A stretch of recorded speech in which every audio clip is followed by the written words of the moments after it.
Buenas tardes, maestra. El día de hoy mi compañero Josué García y yo, Salvador García, le presentaremos nuestro video de explicación sobre el alfabeto fonético internacional.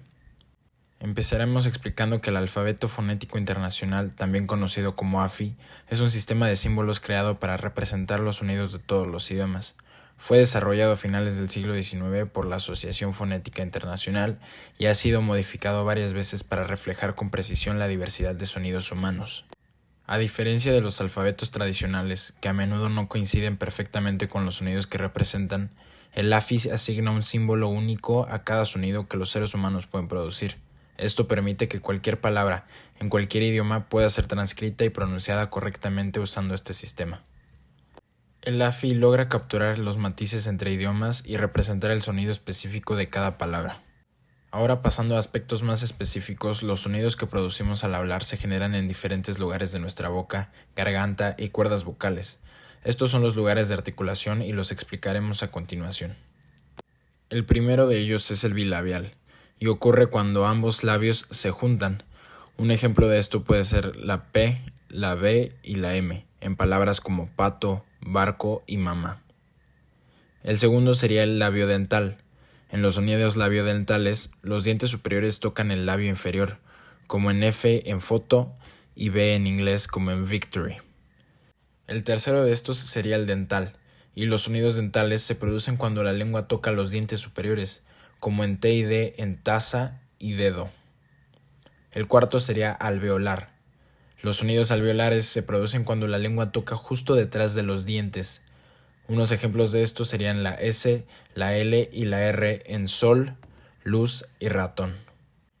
El quinto de estos lugares de articulación sería el palatal, el cual ocurre cuando la lengua toca el paladar, como el sonido Y en yo. El sexto sería el velar.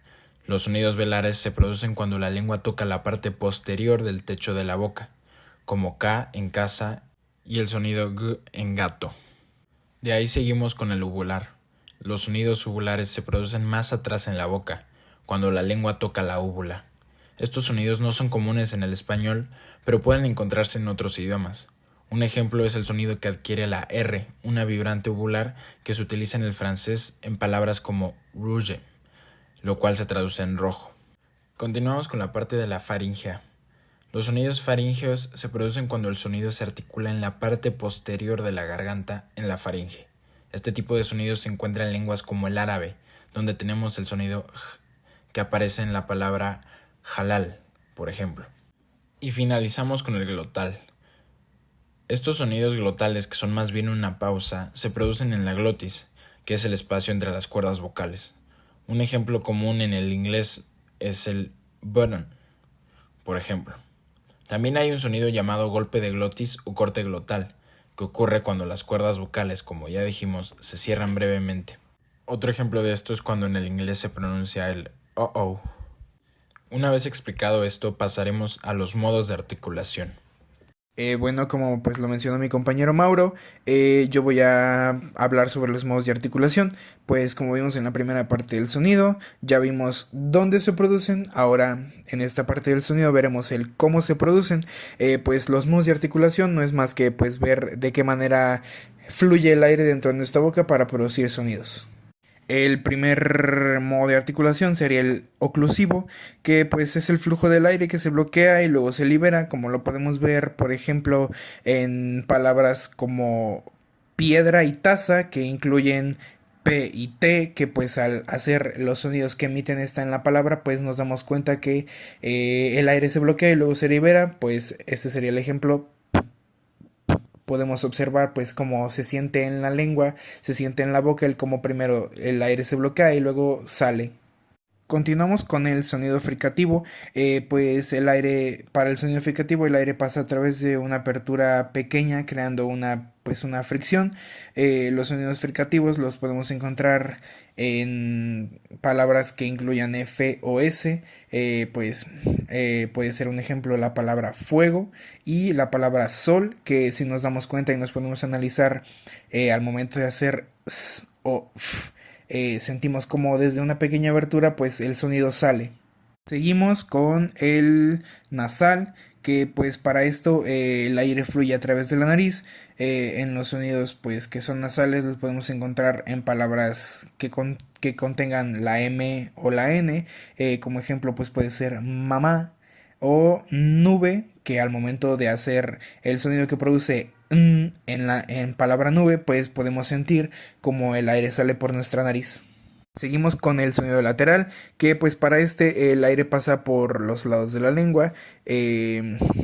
Podemos observarlo en el ejemplo de la palabra luz, como al momento de hacer el sonido de la palabra L l, podemos observar cómo en nuestra lengua se abre unas aberturas y el aire escapa por ambos lados de la lengua.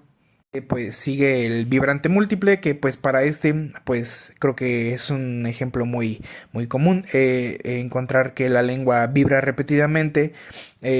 Para ejemplificar este tipo de sonido podemos encontrar la palabra carro, perro, que con el sonido, cuando hacemos el sonido de la R, pues esta vibra múltiples veces. Rrr, rrr, ese es el ejemplo del sonido que se emite. El siguiente modo es el vibrante simple. En este es un ejemplo más simple, que pues es como la lengua toca solamente hace una vibración solamente. Un ejemplo puede ser caro, que como vimos anteriormente en la vibración múltiple, el carro al hacer el sonido de la R pues se crea una vibración más repetida, y en la palabra caro al ser un vibrante simple solo la vibración de la R solo se presenta una vez, caro, r, r. El siguiente modo es el fricativo lateral. En este modo pues el aire pasa por ambos lados de la lengua, pero se produce una pequeña fricción. Aunque no es muy común en la lengua española, lo podemos encontrar en el idioma galés, que pues para pronunciar palabras como Yanfai. El siguiente es el aproximante, que pues en este tipo de sonidos se produce el aire y fluye pues sin mucha obstrucción alguna, como puede ser en el ejemplo de hielo o el ejemplo de hueso, que podemos ver que el aire fluye sin ninguna obstrucción en la boca. El siguiente es el aproximante lateral, que pues en este el aire fluye por ambos lados de la lengua sin una obstrucción significativa. Este puede ser muy parecido a los sonidos fricativos laterales, mas sin embargo se pueden encontrar en que no hay una obstrucción como tal en estos aproximantes laterales, y se puede ver en ejemplos que utilicen el sonido de la palabra L, que puede ser lámpara, lexema. Podemos ver que el aire pasa por ambos lados de la lengua sin obstrucción alguna. Y bueno, esto sería todo de nuestra parte. En nombre de mi compañero Mauro y mío, esperemos que le haya gustado mucho y pues muchas gracias.